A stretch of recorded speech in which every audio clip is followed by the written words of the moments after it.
Hello everyone and welcome to episode 68 of the WMMA 5 series here on the channel, as our modern day UFC save is again just rolling right along. We are now past the International Fight Week, going into the fall, and as far as, we don't have a pay-per-view for a hot minute now, as far as that will be in Brazil, UFC 265, Megan Anderson, Amanda Nunes, that main event, but we are on ESPN for this show. Michael Johnson versus Renato Money Moicano, as Money Moicano and Michael Johnson. What a weird-ass fight this is, as obviously Moicano in real life is potentially going to be in a title fight very, very soon. And for Michael Johnson, not the same. Not the same path he has taken here in this save. But before we get into the show, our first tough episode aired, and Patty Bimlett, which he's on Team Khabib, which is very, very funny, because obviously I think Conor would be very much annoyed by him, so I feel like Khabib also would have probably been annoyed by him, so I feel like he probably would have been like one of the last guys picked, but he beat AJ Fletcher, went to a decision in that one, and I think also he was kind of the main man on the television side of things as far as, so I guess that makes sense too. From that perspective, I was hoping it would show his value already. Yeah, it's already gone up. Oh, no, that's just in the British Isles. Yeah, I think that was already at mid-level regional. But once probably the show airs or whatnot, he might even jump up from the American name value from low to even high, potentially. So he's going on to the next round. In tough, of course, for the super lightweight division, which is crazy for him, jumping up from featherweight, which he probably shouldn't have been fighting at featherweight anyway. He should have been probably fighting at lightweight. But Michael Johnson, Renato Money Moicano, as Money Moicano, coming in with a huge win over Zabit. Beat Shane Burgos as well. Then before that, before the save, lost to Jose Aldo, lost to Chan Sung Jung. Has fought some tough fuckers, man. I mean, he's went from even Jeremy Stevens, as far as starting off with him, going to Brian Ortega, Calvin Kattar, Cub Swanson, of course, Aldo and Chan Sung Jung. That's a hell of a run. And then go into the Shane Burgos and Zabit, which he's almost 30-27, Shane Burgos, and he was piecing up Zabit, which was very, very impressive. He gets the win here tonight. Probably going to get a featherweight title fight. Same thing for Michael Johnson.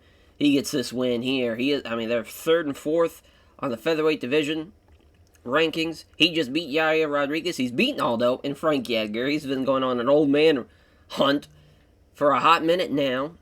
But this is when it all changes here tonight. If it can matter the most, when he can beat Money Moicano, and he'll get his first ever title fight in the history of his run with the company. But again, a guy who has just obviously fought just about damn near everybody that you can, that is a hell of a name within the past decade or so.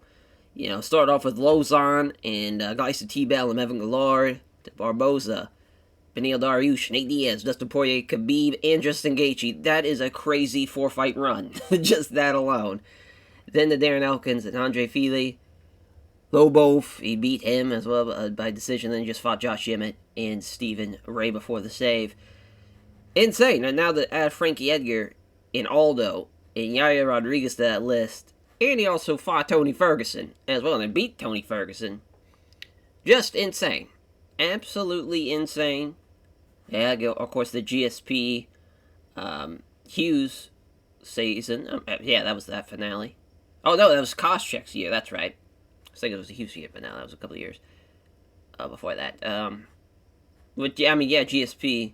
Actually, no, it wasn't even. I don't think it was. Oh, no, that was. I was thinking it wasn't GSP's year, but yeah, pretty sure it was because it wasn't the second season. It was a little later, but a hell of a card though. As far as for here in Florida, get a hell of a main event, co-main event.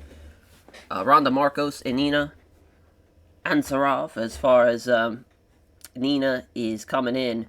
As far as I guess we could also click on this we didn't really show off this. As far as Moicano is the slight favorite, which makes sense. Crazy that Michael Johnson 14-11 in the UFC, which doesn't sound good, but you see the guys he fought, and it's kind of amazing. He even has a positive record. As 4-3 featherweight title fight on the line. I guess you could say it's a title eliminator, which I kind of hate that they call it that. I don't know why they don't just call it the number one contendership fight, but I get it. Yeah, as far as you're trying to make your own goddamn thing. But yeah, this is a great fight. I think both guys stylistically match up pretty well. A little bit of all-rounders all the way around. It's just, again, crazy that there's a 3-year difference. But obviously, we've seen Michael Johnson literally when he was like 25 years old and going all the way up, all the way through his career. Actually, yeah, he'd be about 24, 25, yeah. So that's pretty crazy.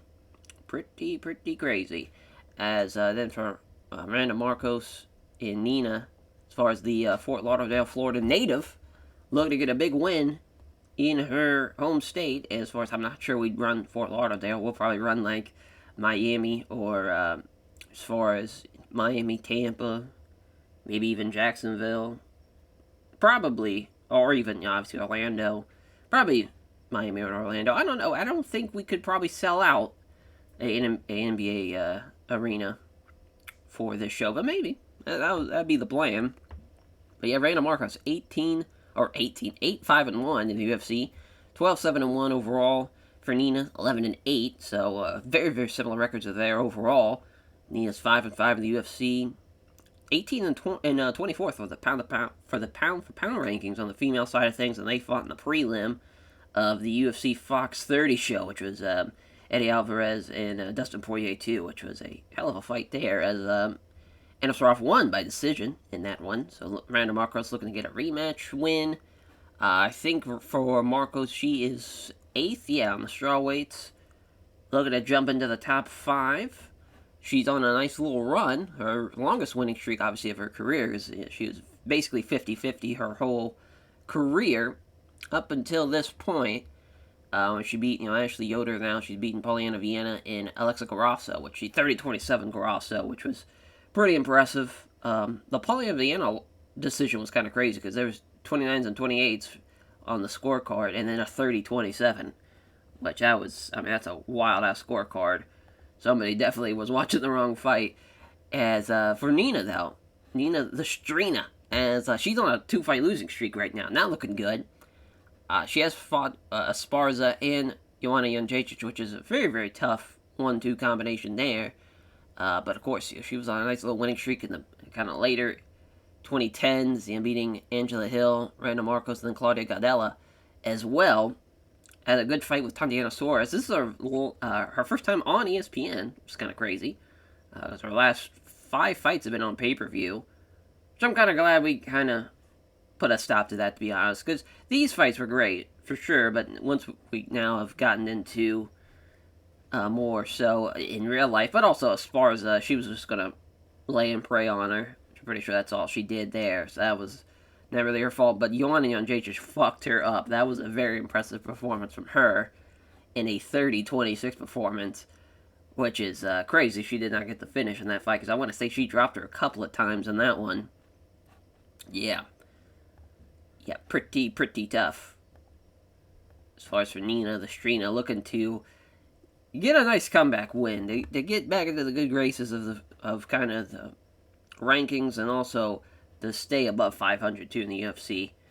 That'd be huge for it. And it's for Steve Mowry, the Boca Raton native, taking on Justin Willis. As this is, of course, from San Jose for Justin Willis. 2 big-ass heavyweights, though. I mean, Justin Willis is a heavy favorite, but I would not read into that. Even though Justin Willis is 5-1 in the UFC, Steve Mowry is a giant man. 6'8", pretty strong wrestler. Is able to kind of have, obviously, power at that size. He armbarred Todd Duffy to get his first win in the UFC back in February. First ESPN fight for him as well. But for Justin Willis, he beat Shamil, which was pretty impressive. I actually didn't think he was going to win that one. And then he beat Jared Roshold at the PFL, as far as that was back in April. As for him, though, to beat Shamil, he 30-27 him, too. I know Shamil wasn't, he was ranked 9th, yeah. So, they were both top 10 guys at that point. Yeah, Shamil, he was trying to light him up, but really, Justin was using the striking, but I just don't see it, man. I mean, he's 6'3", which is solid for a heavyweight, and him being a big puncher, but I just don't see it. Steve Mowry, I think, is just so much bigger. He is going to defend up 15 pounds, though, so that might help out Justin a little bit, and he's working at AKA, which is a great camp for him. It's going to be an interesting heavyweight fight, though. I don't think it's as clear-cut favorite as the odds makers have it. But we'll see. And then for Carla Esparza in Torres, as far as Torres, of course, the Fort Lauderdale native. For Carla Esparza from Redondo Beach, California. As for the California native, looking to, as far as she's 7-5 in the UFC, 16-7 overall. And for, as far as Torres, 13-6. 6-6 in the UFC, so two women looking to get above 500, and both girls are the underdogs in those fights. But yeah, for Carla Esparza, she of course had the Nina win and the Carasso win before the save, so she's on a nice little winning streak, but then lost to Thug Rose, got guillotined back in February, which is funny how that fight actually ended up having a finish compared to the real life one. For the Tiny Tornado, though, both girls I think will go in pretty, as far as pretty evenly matched as far as size-wise, and they were both on that 20, the tough 20 class. Beat Angela Hill, beat Michelle Watterson, Beck Rawlings, had a decision loss to Thug Rose. Therefore, a hot minute wasn't doing so hot. She had her fight with Mizuki Inoue. She got finished in that one in the first round. I was like, alright, let's send her down to Invicta, which we did. And she even had some local fights, which, I mean, as far as the Carolina win is huge. Getting a knockout win like that, I think that really changed kind of her fortune for us. Then we're getting 2 more wins. It's like, yeah, let's bring it back up. Still the name, still has some wins under her belt, and she just fought a lot of tough women now. I mean, when you think about it, she's fought 4 strawweight / flyweight champs. It's pretty impressive as far as in her 12 fights. It's and she did lose all of them. So there is that, but still, to get in the cage with 4 champions like that is very, very tough. And Carla Esparza, of course, adds a potential another one to the list. Obviously, in real life, she ended up winning it, but not in this save yet. But I'm hoping the kickboxing Torres gets the win, but it's going to be a tough one. American top team, though, she's got a better camp. I think she's better than Lloyd Irvin's camp. But she is the underdog on that one. And then for Alex Moreno, the Great White Moreno, and Platinum Mike Perry back again. Because I will refuse to cut this motherfucker. I don't care if he's 6'8" in the UFC at 13-8 overall. This guy brings it. He's a fun fighter to watch, and he's going to go for a finish every goddamn time. And he's a heavy favorite against Alex Moreno. I think this is kind of his spot for Mike Perry here. Let him fraud check people. You want to be a top 175er, you're going to have to bring it. And he's somebody that can do that. Obviously, he just had the loss to Nate Diaz. He got finished by Robbie Lawler, too, before that. He's on a 4-fight losing streak, which usually would be like, yeah, we got to get him out of here.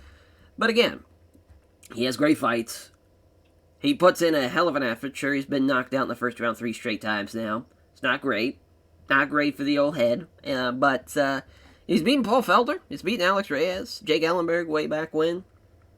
Back when kind of Ellenberg wasn't that guy anymore. But, he's fought Cerrone. LaQuay as well. As a split decision loss there. That was before the save. And yeah, I mean, I think he can get a finish here. I think he's going to get a finish. I think he's going to get a first-round finish and get back into the positive swing of things here. But for Alex Moreno, this is a great opportunity. As far as not just a kind of one-class kind of guy. He's an all-around fighter, but to get a ranked guy, well, a former ranked guy, in Platinum Mike Perry, Mike Perry's not ranked anymore, but take on somebody like that after fighting against Diego Lima and Brian Barberena, that was a fun fight from what I remember that one. But yeah, the Lima fight was interesting because obviously Lima I thought was the favorite going into that one. And I went the distance. I thought Lima was going to get a finish, but he beat Max Griffin before that too. Beat Kenan Slong before that. I mean, he's gotten some wins, beat Kyle Noak. But I just don't see it for this fight here. I think Mike Perry is just a little bit more battle-tested than what Alex Moreno is. And I think he's a harder-hitting striker. And yeah, I mean, Mike Perry. What more can you say? A character in itself. And being a Florida native, too. I'm sure the crowd's going to love that. So Mizuki Inoue taking on Shanae Buys as Buys, the St. Petersburg, Florida native, taking on the Nagawa Aichi, Japan native for Mizuki Inoue. As far as 15-6, 11-2 for Buys, with 3-1 and 2-1 though. So good records in the UFC, but Buys with a minus 940 favor, which is insane, seeing as how she's a higher ranked fighter, or the lower ranked fighter, excuse me, with she's ranked 24th, whereas Inoue's 16th. This is a crazy fight, to be honest, as far as for her to be such a heavy favorite. I know she just beat Michelle Waterson, knocked her out in the first round, but I don't think Waterson's that woman anymore that she was back then. She did beat Jessica Aguilar as well, and she beat Hannah Guy, she beat Stephanie Egink, and as far as it's a good little winning streak for sure, but I just don't see it, man. I don't see her giving Mizuki Inoue a lot of trouble. As far as was a great kickboxer, now turned MMA fighter. She knocked out Torres, which is kind of crazy that she beat Torres, who's obviously on the main card. Or she's here on main eventing the prelim. She beat Wu by split decision. I thought that was a better fight than just decent. But that was before the save, obviously. Courtney Casey fight was interesting, too. That was in September. We'll see how that one plays out, though. That one should be an interesting, this grappler versus striker. And those are always fun to do. If it does go to the ground, obviously Buys is definitely the favorite, and that's probably why she is such a heavy favorite. Because, again, it's hard to be a favorite as a kickboxer against a grappler like that. And Syed Soma is, I believe, the Coconut Creek, Florida native, I believe, so I pronounce that, Soma. But he's taking on Latif, 16-8-1. Of course, the veteran for Latif has been a light heavyweight, and he is still fighting a heavyweight here for us at 220. He's given up some weight against Syed, but, of course, just a powerhouse of a fella. When he beat Sergey Pavlovich, it was pretty shocking that he did that in such a great fashion. And he also beat Ben Ciceli as well, 30-27, and got him the fuck out of there. And of course, Marcos Rocha de Lima is a problem in this save, so you can't really hold that loss against him, to be honest. He still, is a light heavyweight ranked in the world, which is hilarious since he hasn't had a fight in light heavyweight in a year, actually probably 2 years now. But for Syed, he was in PFL. In real life, he's a Bellator guy. He had a nice little winning streak. He can kind of do a little bit of everything. As far as the reason why we got him is, for a 5'11 heavyweight, I don't think he's going to do a lot of damage, unfortunately. I think he's kind of more of a light heavyweight. So we'll kind of see how naturally a matchup like this is perfect for him. Even though he weighed in at 245, he's probably more of a light heavyweight. At 5'11", But, listen, DC did it, but I think DC also kind of had a little bit of... Once he was facing some bigger heavyweights, and not like a youngish Derek Lewis, it caused him some problems, but we'll see. We'll see how that one plays out. And then for Shauna Dobson, Danger Dobson, taking on Valerie Laredo, as far as the Miami native... Both Miami natives, but the Taekwondo native, who of course hung up the gloves and went to the WWE. But here, in the save, we are definitely trying to use her to the best of her potential. Her first fight, we gave her a bit of a gimme, as far as with Diana Belbita, which she did 30-27 her, but Belbita was ranked, so that actually was kind of impressive. But yeah, Taekwondo, which, as far as from a base in MMA, it's not the greatest, but I think for the women's side of things, I think it's going to help her out a lot, because it's going to keep her light on her feet, especially against someone like Dobson, who is a boxer, is solid enough, and more of a... It's kind of crazy that she's ranked as a featherweight, rather. That's pretty wild. I don't know when that fight happened at featherweight, but yeah, she did knock out Tanya Evinger. She had a couple of Invicta wins. Of course, I figured we'd send her down there to start off, since she was on a losing streak at the start of the save, and I think that actually helped her out a lot. Yeah, it was 5-6. I guess you could say that's kind of big for a flyweight, but at the same time, I think Valerie Loreda's, yeah, she's 5'4", so it's about the same.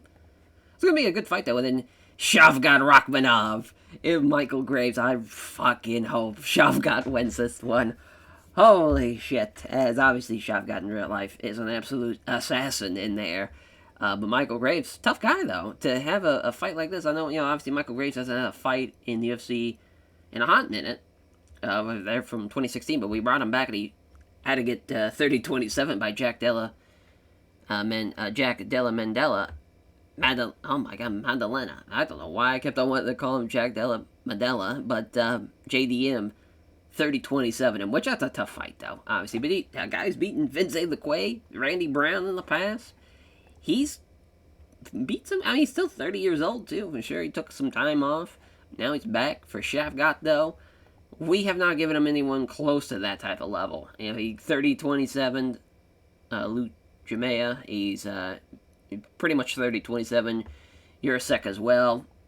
This is perfect fight for him. Perfect fight for him. You get a guy who's been in there, has been tested, has not as much experience as you have, but has also fought tougher opponents, though. So, and he's a slight favorite, too. I think it's going to be his toughest fight yet. That's going to be a fun one, though. And then Philip Rowe. Caio Borrello. As far as, of course, Caio, the fucking nerd, is an absolute demon in real life. He's making his UFC debut here, and I believe he's actually making his debut in the save, because I don't think we've used him yet. Yeah. And, of course, 9-1, an absolute demon in there, taking on Philip Rowe, the Fresh Prince, who is coming off a loss to Brendan Lazar, which, of course, we had him in the middleweight, tough season, even though he's more of a welterweight. But he's 6'3", though, at the same time. It's like, you're a big motherfucker, buddy. You should probably be fighting a middleweight. And, yeah, I mean, he is the favorite. So we'll see, though. See how the native, I'm about to say the Florida native. Yeah, no, the Palm Coast native. I was thinking he was Orlando, so I'm glad I didn't say it, but at least I remembered he was from Florida. But for our, of course, main event, Michael Johnson for the 5th time, Money Moicano for the 3rd time. Main eventing a UFC event, 3-4 in the featherweight rankings. One person backing Michael Johnson and Dan, and I respect you, Dan, but I just don't see it. Unfortunately, but Michael Johnson has been fraud checking people. I didn't think he was going to beat Yair Rodriguez. Beat him. I actually didn't even think he was going to beat Aldo, and he knocked him out in the first round. So he's been on a tear, obviously. For Money Moicano, he's looking to get his first title. Both guys looking to get their first title fight, so there's a lot on the line as far as in that regard. As Nina and Ronda, co-main event, as Marcos is the favorite, 7-0, which I think makes sense. Marcos is a very, very good grappler. A lot better than she is in real life here in this save, so we'll see how that one plays out. And for, Willis, significant weight advantage, significant betting favorite, but I just don't see it, man. I think Steve's going to get the win. Submitted 4 of his last 5. I think he's a better grappler. We'll see. Maybe he won't even get close to a grappling contest. And for the straw weights, the Tiny Tornado, Torres and Carla, Cookie Monster, Esparza.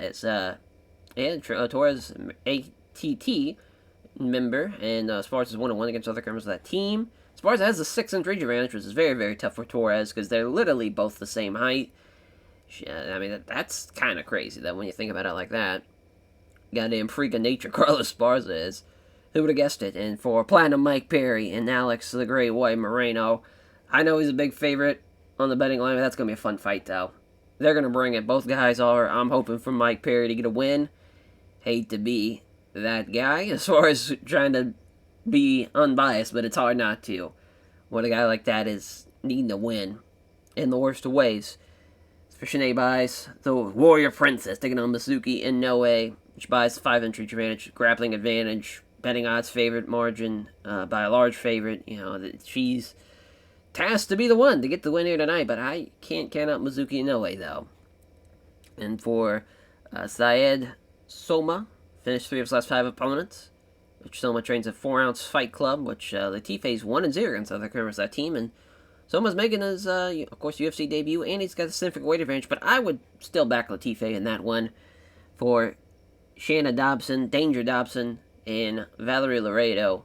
Dobson has a reach advantage, which I think is going to help her out a lot. because this is going to be a striking battle, but I think Loretta is going to have a lot of combinations going off and is going to do pretty well for itself. Michael Graves or Shavkat Rakhmonov, though, boy, oh boy, buckle up for that one. And then for the Fresh Prince, Philip Rowe, Caio Borrello, going to be a tough one. But Philip Rowe, 5-inch reach advantage, pretty big fella, especially, again, that's supposed to be a welterweight. That's a weight bully and a half, though, for Philip Rowe. But now, moving up to middleweight, well, his fight against Brendan Lazar didn't work out for him, but Brendan Lazar is very tough in this save. We'll see how he does here in this one, as Borrello will have a significant weight advantage in this one. He's probably fighting around 195, maybe even 200. Chris Lieben, though, is our referee. Always nice to see the man that was one of my favorite middleweights for a hot-ass minute in the mid-2000s, but Borrello making, as far as obviously both guys made weight, but Borrello significantly size advantage now, and they touch gloves. 1-2 from Philip Rowe, and there's reach advantage already. And Rowe with another 1-2. Left jab doesn't land the leg kick, though. Left hand from Rowe, off target with a jab. It's a left cross. Does Borrello can't hit the combination, but it's a left kick to the body, though. So at least he got a shot in. 1-2 from Rowe again. Another 1-2. This time from Borrello, though. There's a couple combinations here. And a right hand from Rowe. Fuckers are landing already. Left jab and a right cross. My God, Borrello now with a jab and a kick to the lead leg. 2 strikes. Again, Borrello with a leg kick. Rowe with another 1-2. Right jab, left cross from Guy. Oh my God, now Rowe with a 1-2. Jesus, Murphy. Rowe with a left cross. Borrello with a quick punch out of a flurry. Minute left. I mean, these guys are swinging. Counter from Rowe. Doesn't land the left roundhouse kick to the body, though. Off target with the jab, hits the right hook, does Rowe. Philip Rowe looking really good tonight. And I would say both guys are really looking good, but Rowe is just, the reach advantage has been very, very evident. And we're coming in with the second round, and they're picking up right where they left off, the right hand from Caio. Now there's a jab, doesn't score on the roundhouse kick to the body, does Rowe. Rowe's getting tired, though. And Borrello countering. Oh, never mind, he just, after the combination here, the 1-2. Borrello with a 2-punch combination of his own, and a quick leg kick. And then Borrello jab, and a right kick to the body. Left jab, right cross from Rowe. Comes a counter. Rowe with a left jab, right cross is blocked. Damn near takes his head off with a head kick. 3-punch combination. Misses the low kick, though. Left hand from Rowe. Now, Borrello lets him in. Looking for the counter. There's a right hand. Borrello coming in on the counter, potentially. Yep, scores the jab. Left cross is blocked, though. Rowe with some great punching. Punching in bunches. 4 rapid strikes here. Misses the right hook. Here comes a counter. It's a quick right jab and a leg kick there. 3-punch combination. One of them finds the gloves, though, with the left hand. As I can Rowe lighten them up some more. These guys are landing, though. And there's a fast combination strikes here from Philip Rowe. 3-punch combinations with a right cross. And Rowe is still getting after it. And here comes a right roundhouse kick to the body from Borrello. I don't think he won that one either. Philip Rowe's been put on a masterclass. But Kyle, I mean, this is a hell of a fight, though. Especially for the first fight of the night. This is very, very crazy. Both guys still landing. Both guys still haven't even been rocked. 1-2 from Borrello. Right hand from Borrello here. Here comes a right hand. Rolls his shoulders. Rowe looking to come in now. Rowe with the left jab fails on the body kick. Right jab and also lands a low kick to the leg. And now he's limping here. Kyle now with another leg kick. I think these leg kicks are starting to really take effect here. Rowe with the left hand. There's a spin kick to the ribs. Oh boy! Cut him. As Rowe is still limping. Yeah, Kyle's bleeding now, but he's still lighting him up. With kicks, body kicks, leg kicks. There's a left cross from Rowe. There's a jab and a low kick. Yeah, I mean, he might have won this fight, but he didn't win the fucking war, to be honest. He's going to be feeling it when he wakes up tomorrow. Left jab and a right cross from Rowe. They fall into a clinch. Kyle tries to take him down, but Rowe gets control, and he goes for the takedown, but that gets blocked too. Both guys are just going for takedowns here. Oh, caught the cage. Did Rowe. That's going to be a verbal warning, which I cannot stand the verbal warning system. If you see him foul, you call the foul. It just seems very dumb. As the fight, continues here. Now the left hand from Rowe. 1-2 from Kyle. Now, again, just noticeably limping. I'd say he won that round. 10-9. Man, that's a close fight, though. Very, very close, but 29-28. I think that was the right call. I don't think it was 30-27. I'm surprised it was even rated decent, too. Yeah, I mean, Philip Rowe was landing, though. 53 strikes. That's a good bit. But, man, I mean, look at Kyle, though, with 32 punches, but also 15 leg kicks. And body kicks on top of that. So, I mean, it was 47-53 on strikes. Not a bad differential at all. Very, very close fight. And I thought that should have been rated better than decent. He wants RoboCop. You're a madman, Philip Rowe. Absolute madman. If you want Gregory Rodriguez, we'll have to make it happen by the looks of it. As Michael Graves and Shavkat Rakhmonov, of course, even staying out there, cage side judges, and a loud ovation for the Coconut Creek, Florida native as I take a swig for the working man.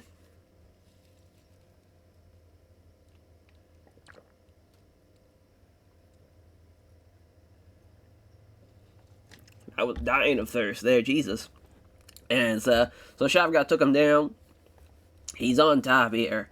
Oh, yeah, he actually now got him up after the, where's the scramble? There it is, the sweep.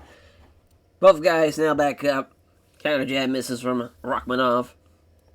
Quick strike exchange here. Now they're both coming at each other.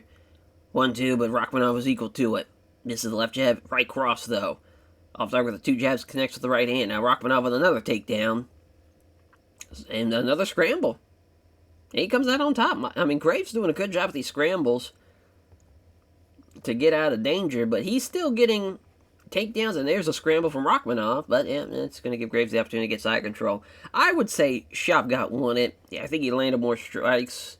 It was close, though, but he also had the takedowns. But also, Graves' scrambles were pretty nice, though.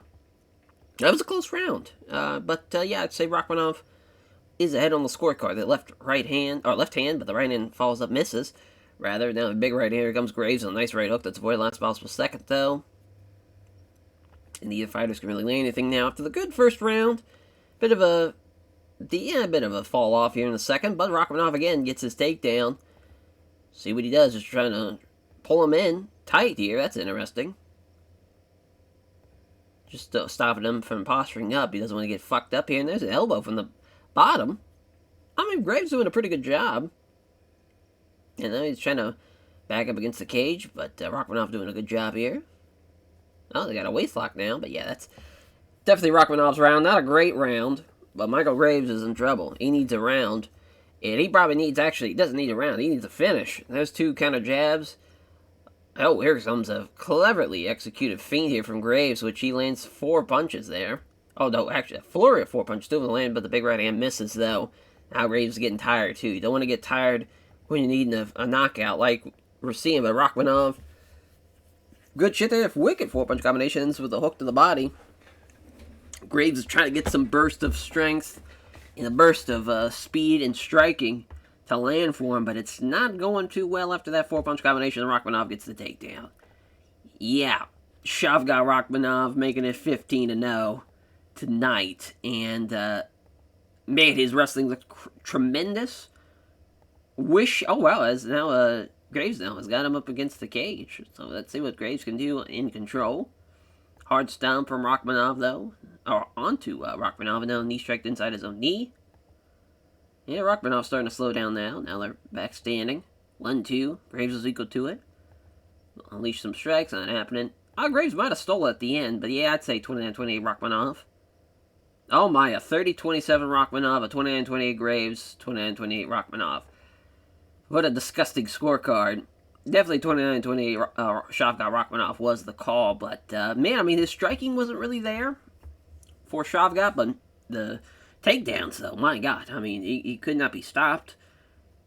15-0, maybe a ranked guy in the future. We'll just kind of see how the betting line works out, because, you know, we want to make sure he's still a favorite every time he's going in there, at least for a hot minute. Maybe give him a fight where he's the underdog at least one time, but man, if he can put it all together, tough motherfucker, 175. As he thanks everyone connected to Dag Fighter for helping prepare for the fight, which is a crazy camp to go to. And yeah, he shouldn't be too happy about the judging either. That's a unanimous decision win for sure. 10 out of 10 times. As Shauna Danger Dobson, as Dobson and Valerie Laredo, both not a lot of experience, 5'3", 4-0, but 10 years in age difference. We'll see how it plays out for Valerie here. American Top Team. Stateside judges and vocal here, both Miami natives. And here comes Dobson with the left jab, misses the big right hand. Here comes a great right hook from Laredo. Off target with a jab, lands the right hook, though, Dobson. Now there's a glancing blow with a high kick after the jab. Yeah, Laredo, spin kick of the body. Wayward spin kick, that one, fortunately for her. Left cross from Dobson. Now it's a jab and a leg kick. The lead leg. Valerie looking to just kind of slow it down a little bit. Oh, left kick to the ribs here from Laredo, but Dobson went for the right cross. She's getting counter-struck pretty badly, especially for somebody that has a reach advantage like Dobson has. Here comes another counter. Oh, yeah, I mean, it's a jab and a spin kick to the ribs. Laredo's striking has been better than I anticipated, to be honest. I thought it was going to be a little bit more back and forth. But it's been pretty clear that Valerie Laredo's kickboxing, well, I guess you could just say Taekwondo in general, has been better as a left jab and a left kick to the rib cage than Dobson's boxing. As a pair of left jabs, misses the right hand. Comes a jab and a leg kick from Laredo. There's a jab and a spinning kick to the body. Again, jab and a left hand to the body. So now Dobson trying to get something going. Laredo getting some corner instructions here to end out the round. Misses the right hook, gets counter with the right cross. So great counter again from Laredo. Obviously 10-9. And we're back underway for the second round. So hoping for a first round finish tonight. So far we haven't gotten it. We'll see though. A lot could still happen. And there's a left jab. Quick kick to the lead leg. Counters right hand with a left jab and a left kick to the ribs. Dobson buys on the feet. Spinning back kick doesn't land though. After Laredo slipping past the right hook. It counters with the left jab. Left hand from Dobson. Jab and a spin kick from Laredo. I mean, the spin kicks have been on point. There's a left hook to the body. Quick punches here from Laredo. And a good right hand. Oh, might have broke her jaw. That is crazy. Damn, man, she's still going. Laredo now going for the leg kick. I mean, talk about a tough son of a bitch. Fighting with a broken jaw is pretty crazy. Laredo with a spin kick. Left hand from Dobson. And they are still going at it to end out the second. Obviously, again, Laredo is putting on a pretty great display, but Dobson is a tough son of a bitch from what we have seen. And Dobson buys the feet entirely. There's a leg kick. Scores to the right hook. I bet her jaw is not broken. I don't want to, that sounds like a shitty thing to say, but like I'd be stunned. Absolutely stunned the 125-pound person, man or woman, is still fighting with a broken jaw. But I mean, that shows you again how tough she is. And now the leg kicks have been taking a toll. Barely able to walk now. And is just getting destroyed with a thigh kick. And there's another counter with a nice right hook. Dobson is just in way over her head. There's a jab. Right cross blocked. Wide of the mark on the head kick. That probably would have been a fight ender if that would have landed. Yes, significantly limping now. Laredo again with a quick jab and a left roundhouse kick to the body. I mean, just a full-on display. Body, legs, head, attacked every part of the body. Left hook, though, from Dobson, and a kick to the lead leg again from Laredo. And Dobson with a 1-2, though. She's kind of finding a bit of a second win, but another combination here from Laredo. 4-punch combination, and ends it with a right hook. And Dobson still fighting. Clean right hand from Laredo. And they fall into a clinch. He shake to the body. And that's the end of the round, and end of the fight. Obviously, 30-27 for Laredo. They got that one right, and very, very impressive. Very, very impressive from Valerie Laredo. Now 5-0, and goddamn, I mean, we got to give her probably a top 15 person, to be honest. She's been on, that was a complete masterclass against somebody that is a stand-up fighter, too. And just destroyed him. We'll see how Syed Soma does against Latif, the sledgehammer. As a 5'8", 5'11", kind of crazy to see two heavyweights below 6 feet tall. As yeah, I mean, Syed probably a bit of Latif is a pretty good striker. He's a solid wrestler, but yeah, giving up 25 pounds too, which is pretty tough. for Latif. We'll see how the Coconut Creek, Florida native does in his debut, as Latif trying to end him with a left hook. Here comes a leg kick, and Latif coming in with a glancing blow with a high kick. Wow, I cannot believe he landed the high kick. Jab is wide, hits him with a straight left, though. Yeah, Latif's striking's been showing out already. Kind of left hand doesn't connect, though. Can't connect the jab. Clean left hand, though, from Latif. Jab and a right and a left cross. There's a right cross from Soma after missing the jab. There's a jab going in from Soma again. And there's a flurry from Latif. 3 punches to it. And then hits him to the left of the side of the ribs. My God. Latif's going for blood here. There's a big left hand out of a flurry of 3 punches, and they rocked him with that one. Look at the finish him here. Brutal left hand. Down goes Soma, and here comes the finish. Big left hands. Never mind, he's going to hang in there. That is tough. I'd say 10-8. That should be 10-8, Latif. You drop him like that, and you almost finish him. That's a 10-8 round. I know Soma was at least landing a little bit, but it really didn't feel like it. How many? He landed 5 strikes. I mean, I don't know. To me, that was a 10-8 round, but it might be a little too on Latif for that one. There's a left jab and a or probably right jab, left cross, rather, from Latif. He's getting tired, though, but so is Soma, potentially, as far as that jab and a beauty of a left hand. Latif's striking has just been so much better, and he is going to fuck him up here again with a big left that goes to the side of the head, and down he goes. Finishing this one, yep. What a win for Latif. And a guy that needs to have some fucking respect put on his name, to be honest. I was kind of surprised he was the underdog in this fight going into it. And he proves me right there, as the Swedish sledgehammer gets a massive win. And he's been on a tear, to be honest. It's been kind of crazy, besides, obviously, the Marcos Rogero de Lima fight. So the strawweight contest in our main event, and Lieben against our referee, as Shanae buys, and Mizuki Inoue aren't off. As we'll see how the St. Petersburg native does. There's a jab, right hand taking on the gloves, and also a jab from Mizuki, but this time she misses her right hand. Now Shanae buys, slipping past the right hook, counters with 2 jabs, followed by a kick to the body. He gets parried away, though. Mizuki with a jab, but going for the body kick, but that one comes short. Surprised Bides has not even tried to grapple with her. She's just been trying to strike with her. Which I don't think it's a great strategy. Here's a quick left to straight right from Mizuki Inoue. Went for the spin kick to the body, but again, that is just not going to do well compared to Mizuki Inoue's kickboxing. There's a kick to the lead leg. There's a jab and a hook to the body, though. So she's landing some shots. Here's Mizuki now with a jab.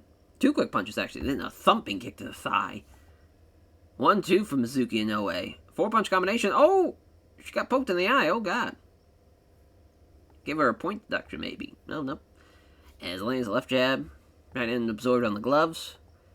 As here comes 3-punch combination. Doesn't connect with the right hand, though. Mizuki with the left cross. Off target with a pair of jabs. Hits the right cross as buys. Left hook from Mizuki Inoue. Now 5 punches. Wow. 2 of them landing, though. And doesn't connect with the round kick to the body. Yeah, I mean, Shanae buys already limping. The leg kicks, the thigh kicks. There's a glancing blow with a high kick. But now there's a body kick that fails to land from buys. I'd say Mizuki Inoue won that round. They're giving it to buys. I don't know. Damn, she did land 29 strikes. Felt like Mizuki Inoue did more damage, though. Yeah, I mean, listen, if she outstruck her like that, I'm cool with that, going to buys. But I would still say it's not going well, though, for buys. It's not perfect. Definitely still a winnable scenario for Mizuki Inoue, the way she keeps on doing these leg kicks, potentially. There's a jab that doesn't find the mark on the right hook, though. Here comes a jab and a spinning kick to the body. Bai still limping. Yeah, still limping. Left jab. Can't hit the right cross. Left jab and a left ankle kick to the body. So 1-2. Oh, she rocked her. Now looking for the Muay Thai clinch. Oh, shit. Knee strike to the chest. Not enough power behind it. And trying to get out of it. Another knee to the chest, but bad angle again. And missed it that time.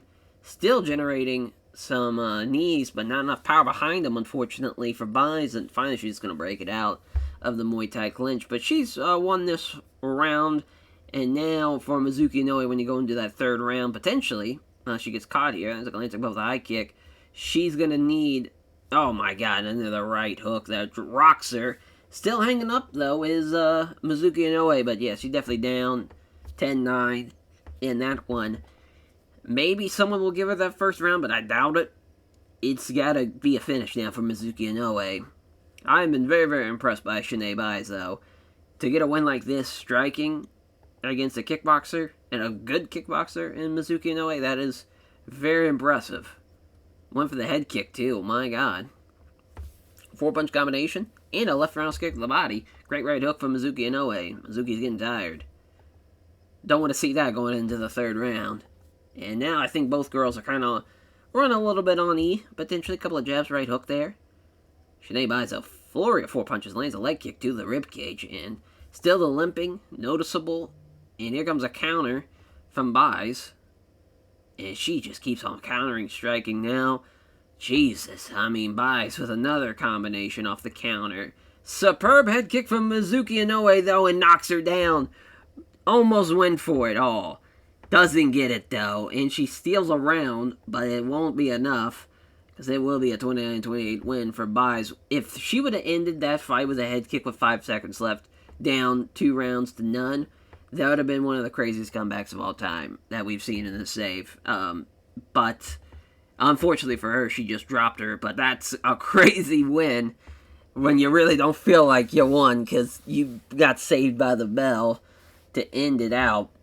But a great performance, though, from both girls. Tough break for Mizuki Inoue, but, man, if she would have landed some of those head kicks maybe earlier in the fight, would have been a little different. I think the leg kicks, it was a good strategy at first, but then she didn't land enough in the second to really change the fight. That would have been an interesting 5-round fight, to be honest, the way that fight was going. But, yeah, Sinead Buys gets the win, thanks to her Blackzilians fight camp and all of her family, friends, and support, as well as Alex the Great White Moreno against Platinum Mike Perry. Main card opener, Herb Dean's a referee, Cateside judges here. Of course, the Orlando native, Platinum Mike Perry. PMP, looking to get a big win here tonight. And Moreno with a left hook off the counter. If he would have dropped him right there, it would have been pretty crazy. And, man, Mike Perry not looking too hot here. There's a jab and a leg kick, though. Moreno with a left, or a nice right hook, rather. As Moreno with a nice right hook of his own. Again, I mean, the combinations from Moreno have been great to see, and the counter-striking has been very much on point from Moreno as he counters with a jab and a right hand. Perry with a left roundhouse kick to the body. There's a left hand from Moreno. They engage. There's a jab, misses the right hook to the body. There's Perry. Thigh kick there from Moreno. Left hand misses the exchange. Can't hit the step left jab, and he catches him with a right roundhouse kick to the body. So Moreno's striking's been pretty good. I really feel like his counter strike has been the difference maker. So yeah, that's the left jab and a low kick.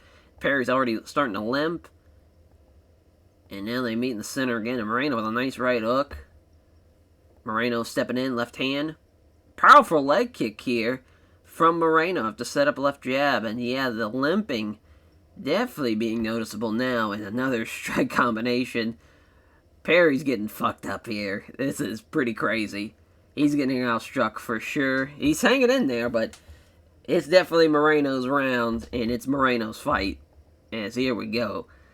A limping Mike Perry trying to get out there and get something going. There's a jab and a crunching right hook from Moreno, who's starting to slow down, though. Yeah, Mike Perry's a tough son of a bitch, though. He's going to keep on fighting. Forehead cut near, large gash on the forehead. Down to his eyes, too. That's going to be hard for him to see. So now he's possibly blinded by blood. He's been getting fucking destroyed on leg kicks. There's a spin kick to the body now. Left roundhouse, or left, counter with the 2 left hands, rather. Jesus, from Mike Perry. That was a right hand, as far as, from Moreno, after he can't hit the jab. A right hook, to be exact, to the body. Perry with a jab. Moreno throws 3-punch combination. One of them landing, but Perry steps back to avoid one of them. There's a jab and a left hand to the body from Moreno. Off target with a jab. Nails the right crosses, Mike Perry. He's still fighting, man. I mean, he's getting outstruck here as well. And there's a massive right hook on the jaw, though, from Moreno, and down he goes. Well, Alex the Great White Moreno get a finish here. Big right hands coming in, but he's going to hang on potentially. Oh, Moreno for the armbar. Went for it. I mean, you got to respect it. Time is running out. You might as well go for it. Again, another round for Moreno, and Mike Perry needs a finish. Boy, oh boy. Still getting fucked up, but he's hanging in there. Left jab, left hand rather to the body too. Now they just shattered into a clinch, and Mike Perry trying to go for the takedown, doesn't get him. Goes for a trip takedown, doesn't get it again, and they break. And Moreno tired, Perry, tired, fucked up, and just getting outstruck in the worst of ways. He can barely move. He could probably barely walk. He's been getting fucked up. Another good right hook off the counter. Perry now trying to get some dirty boxing going. Got him against the cage. Oh, here comes a trip. Can't get him down, man. If he could take him down, there we go. Now, he's got something going here with about 2 minutes left. Already a scramble, though. Okay, got side control. So let's see what he does here in side control. Not a whole lot. Oh, pounding away here. Well, I mean, he won a round. So at least he did that. But a hell of a fight, though. Again, I'm not cutting Mike Perry. I don't care if he has lost his last 5 in a row and he just lost as a minus 540 favorite. The man puts on good fights. His next fight's going to be in Fight Island, though. As he thanks everyone connected to Fortis MMA, Alex Moreno. What a great win in helping him prepare for the fight financially as well, as far as his supporters. Thanks to those guys, and yeah, man, just a big upset win. And he put it on him. He put it on him for sure. As the Tiny Tornado against the Cookie Monster. It's Carla Esparza and Diasia Torres. As far as Torres, the Fort Lauderdale native, looking to get a big win. And to get a win in her return to the UFC against Carla Esparza. Again, it's just crazy. Those girls, same height, but Esparza with a reach advantage. Like a 6-inch reach advantage, too. And tries to go for the body, but gets countered with a pair of jabs followed by a right cross. So Esparza already countering off, using that reach advantage. 1-2 doesn't land either blow. Comes the right cross that misses. So Torres now with a jab and a right hand that just misses. Esparza dodges the right hand. Counterattacks with the 2 jabs followed by a low kick. Doesn't connect, though. Left jab doesn't connect with the right roundhouse kick to the body, rather. Now misses the left jab. Left kick to the rib cage. Kick to the thigh, or kick to the leg, rather, from Torres. And now it doesn't connect with the left jab. Nails the right cross, though. Does Esparza. Here comes a counter. Left jab and a quick kick. Torres, Esparza with a counter jab. 1-2 doesn't land either below. Counter left hand from Esparza. One combination lands out of the 3. Another Monero on the big right. Good right hand from Esparza. Misses the left jab. Connects clean with the right hand as Torres. I'm just glad Esparza hasn't been just trying to shoot takedowns time after time. She probably could, but she's trying to strike with her, and it's been a pretty good fight because of it. Now she avoids the right hand to the body, counters with a spin kick to the ribcage. Nice spin kick from Esparza. Glancing blow with a high kick now. Left jab and a left roundhouse kick to the ribcage. Again, the body kicks, man, tonight have been on point. Here comes a jab and a left jab and a clean right hand. Torres with a 3-punch combination ends with a right cross, and that's the end of the first round. Yeah, Esparza won that one. I think that's pretty on brand. It's a good first round, though. See what happens in the second. It's counters the right hand with a quick left jab and a right cross that just misses. Esparza now counters the right hand with a brace of jabs followed by a right hand that lands clean. Again, the reach advantage on display with that one, and Esparza's countering has done the gist of her work here tonight. As there's a jab right in, taking on the gloves. There's a left jab and a left hook to the body now. Combination coming in. Here comes a head kick coming in and counters it with a clean right hand. Boy, oh boy, what a counter from Esparza. Good combinations here. Good movement. Missing, as far as avoids the couple of quick punches and a big head kick. Right hand taking on the gloves from Esparza. 2 fighters coming in, and now here comes a counter right hand from Esparza. Countering the right hand rather with the left hand. Misses the right cross. Here comes a counter with Esparza with a quick kick to the lead leg. Strikes here, but nobody can land anything. Right cross blocked. Does Esparza. Same thing for Torres. Her right hook's blocked. Left jab, but Torres avoids the big right. Torres now with a jab and a right hand. So good counter. Counters the short body kick with a left jab and a great right hook, but that's, again, another round for Esparza. And Torres is down on the scorecards, but she's not out of it. The one big shot can change this whole fight. And Torres with a jab. Can't hit the right cross, though. Misses the jab. Nice right hook from Esparza. Left jab misses the right hand. Combinations here coming in from Esparza, but misses the right hook to the ribs. Esparza 2 quick punches. Flurry gets coming in here, but the right hand's blocked. Now Torres with the left jab misses the right hook. The jab's been landing for Torres, but she hasn't been able to land a lot of many big-time strikes. As he has set up the leg kick with punches, but doesn't manage to connect. As Esparza now coming in with is on her toes here, trying to make her work for these shots, and she's doing a good job being tough to nail. The Esparza now with the off target with a jab, also has the right hand blocked. 2 jabs here, right cross blocked, countering the left hand. She's moving in here. Torres misses the right cross. Here comes a counter. Esparza with a nice jab and a right hook. Torres getting tired, slipping past the right hook. Counters a powerful right hook here, does Esparza, and down she goes. Could finish her here in the third, and she does. What a win for Carla Esparza. She was going to get a 30-27 win, but she finishes her in the third. Nonetheless, so that's a great win for her, and she looked great out there. 17-7. Yeah, beats Torres. Doesn't even go for a takedown either. Just straight up outstruck her and did really, really good. Steve Mowry and Justin Willis, the heavyweights, gonna collide here. We'll see if another undefeated fighter can keep his undefeated streak going, or we'll see his first loss tonight. As our cage side judges giving up 25 pounds, or at least saw a heavyweight give up 25 pounds, and he did pretty well for himself. So maybe Steve Mowry can do the exact same here tonight and have another huge underdog get a win here. His punch from Willis fails to land, and that's exactly what I was expecting from Mowry, to get in and trip him down. Doesn't get it though.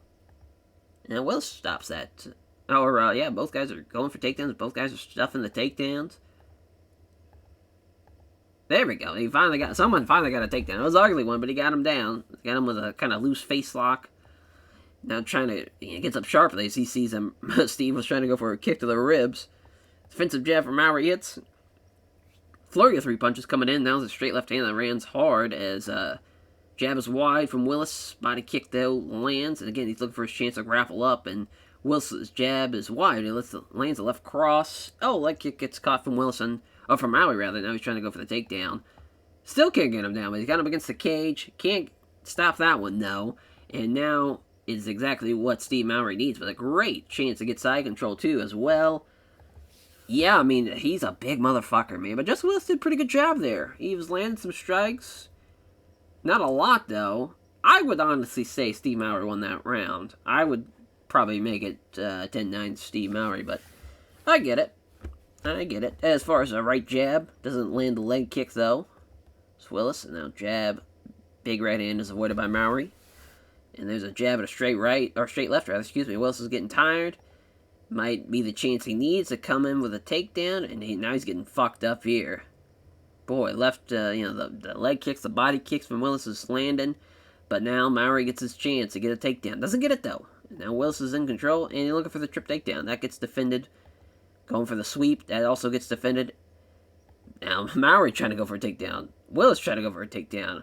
Finally a trip. Mowry takes him down, and now he can't get past half guard. Great stop from Willis. Of course, Willis being a training partner for DC, that's a great fucking guy to be a training partner for. And again, they're going to give it... That one I can understand, that being Justin Willis's round. Yeah, I'd say it's 1-1 going into the final round.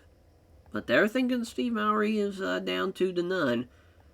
Maybe the others see it as well. There's a takedown. Fights the best he can, but he can't get him down. He's on his hands and knees, and oh my god, Steve Mowry with some big right hands, and he ends it. Just like that. The local kid from Boca Raton beats Justin Willis. Unreal. I don't even think Steve Mowry's ranked. He's not. Yeah, Justin Willis is a top 10 guy. Almost a top 5 guy. I believed in him so much, and was just like, man, he's such a bigger presence, he's a better wrestler. I think he's going to give him problems, and he absolutely did. It didn't start off that way, though. But I still thought it was going to be 1-1 going in that final round, but man, what a great finish for him. Gets that takedown and just rains down on him. And a big motherfucker like that, it is hard to eat those punches. He thinks having that Hard Knocks 365, and he keeps the undefeated streak going as our co-main event, Randa Marcos, and Nina, the Strina, and Sarov, as we'll see how Nina does against Randa as far as that. This is a tough fight. Tough fight for sure for Quiet Storm in the Strina, because I think a little mind games potentially for Nina, as far as she's already beaten her before Marcos. She's trying to get her first win against her and trying to keep a nice little streak going that she's built up here. So leave it again, our referee. See how the Fort Lauderdale native does. Opening bell, they touch gloves. Here we go. As Nina trying to come in with a jab, which she does land it, but the leg kick misses. Now Marcos is able to grab her. Got dominant position too. Wow. That's kind of crazy. Yeah, Marcos ends up taking back control. Yeah, well, that made sense. I was like, I was shocked that he even got any chance to get out of that. But yeah, this is what I kind of expected. Marcos was wrestling, just being too much for her. But she gets out of the grapple, so here we go. We're back standing and striking. Yeah, Nina's doing a good job of hanging in there. There's a body kick now. Yeah, trying to get in close, but is willing to get hit. It means they get a chance to clinch up with her like she did, and she's trying to get her against the cage. And again, Nina defends it, but here comes a trip. That gets blocked. Now she got her that time. On her back. Yeah, not a lot happening here for Nina. She landed a couple of shots. She did a good job of stuffing some takedowns, but in the end, Marco's a little too much for her. She could hold her off for only so long, you know. And now here comes a connect. It can't connect with the sub-strike. Scores the right round. Kick to the ribs though from Nina. Marcos though with a good takedown attempt, but that gets stuffed. Kind of shocking, but she's going to take her up against the cage, and that's going to be tough for Nina to get out of. Yeah, Marcos just going to keep her up against the cage. Lieben's going to separate him, but Marcos again going for another clinch and another grapple up against the cage. Oh, here we go. They get out of it, though. And now here's a nice jab and a slithering kick to the legs from Marcos. Onto Marcos, rather. Now there's a right cross from Nina. Marcos isn't doing a whole lot now. She's just kind of a vertical lay and pray, if you will, get her against the cage like that. But again, Nina keeps on getting out of it, and she just keeps on lighting her up with some strikes. I'd say Nina won that round. They're giving it to Marcos. I don't agree with that, personally. I know she outstruck her, but I thought Nina did a lot more to at least try and win the fight that round. And we'll see how Nina does here. She's trying to take the initiative. 1-2 from Nina, fails to land, and I thought Marcos was going to get a hold of her. Yep, there it is. Now she got her against the cage. Yep, tough break. Gonna keep her up against the cage. Yep, need Lieben to separate him. Good thing he does. There's a right cross from Nina. 1-2 doesn't land either below. Marcos again gets hold of her. This time, at least she's trying to take her down. Got her down, turtled up, and we're going to see the exact same finish we just saw potentially. Oh no, gets quickly back up to her feet now. She's got back control, looking for a German suplex. Oh my god. That'd been insane. Doesn't take her down though. As, loses back control too, so we're back to standing and to end out the round. That was a crazy sequence there, potentially, if she would have suplexed her. She's going to get a 30-27, but I'm surprised they even rated it average. Because honestly, the exciting part was Nina in those first two rounds. And third round, at least Miranda was trying to get a takedown and try to go for a big-ass suplex. So she wants Joanna Jędrzejczyk, which that's a tough fight. That is a very tough fight. So if she wants that fight, we'll make it happen. Yeah, she thinks they're going to TriStar Gym. And for helping her for the fight, and sponsors for supporting her financially, as well as our main event, Michael the Menace Johnson and Renato Money Moicano. This is going to be a tough fight. Very, very tough fight for both guys. Lieben, again, our referee. Boy, he's been a busy guy. And our cage judges, here we go. 5-round fight, of course. Counter right, doesn't connect, though, from Johnson. 1-2. Johnson avoids both of them. Pair of jabs exchange from Johnson. Jab lands. Moicano, big right hand misses. Moicano with a takedown. And we got him. Single leg. Oh, looking for a leg lock. That would have been crazy. Been our first submission of the night. Trying to pass. Oh, here comes a guillotine. Moicano jumped it. He couldn't do it, though. So we see Moicano going for these submissions, and he finally gets the armbar. Yeah, once he got down there, the Brazilian Jiu-Jitsu artist, that is Money Moicano, knew that he could go for a finish with a submission, and he got it. Tough break for Michael Johnson, and he wants Tabuera, of course. Basically, he's getting the winner of Tabuera and Max Holloway, which is kind of funny because that's probably what's going to happen in real life. And critical rating 75. We'll take that. Great main event, though. Commercial rating, not the greatest. We still made $1 million game off of 4,000 people, which is kind of crazy. But yeah, I mean, that was actually a pretty solid card. We got some big upsets. A couple guys beating as ranked guys as unranked guys, which is pretty impressive. Especially for Steve. But yeah, popularity decreased in America. That's tough. But we increased in Japan. So at least we had something positive happen. Definitely for Steve. First performance bonus. And Moreno as well for his. I thought her and Mizuki should deserve a performance bonus. We'll give Latif 1, Laredo 1, and give Shavkat 1. Sorry, Philip Rowe. You won't get one. Yeah, we still made $2 million after giving a lot of performance bonuses, but I felt like those people deserved it, man. It was a hell of a card. Some good shit, yeah. Sponsors. Basically, the gate covered the fighters' pay, so can't beat that. The fighters' pay plus the sponsorships and the merch. We just basically had a net value from ads and the subscriptions and whatnot, so that was great. Good show. It was a good show. Very, very pleased with that one, and we'll catch you guys next time as we'll go into a fight night. And as far as now, we will at least know the featherweight title picture has definitely became more clear. The winner taking on of Tabuera and Holloway's taking on Money Mociano, which that's a fun fight either way. Whoever wins that one, if it's going to be Holloway and Mociano, or if it's going to be as far as if Tabuera gets the win. Yeah. Oh no, it's a Fight Island card. I was thinking it was the Fight Night one, but that's the one after. Yeah, the Fight Island card. Fucking Yadong Song and Dominic Cruz battling it out on the Fight Island. That's a fun fight for sure. And I cannot wait to see how that one plays out, as we'll catch you guys there. Take care, everyone.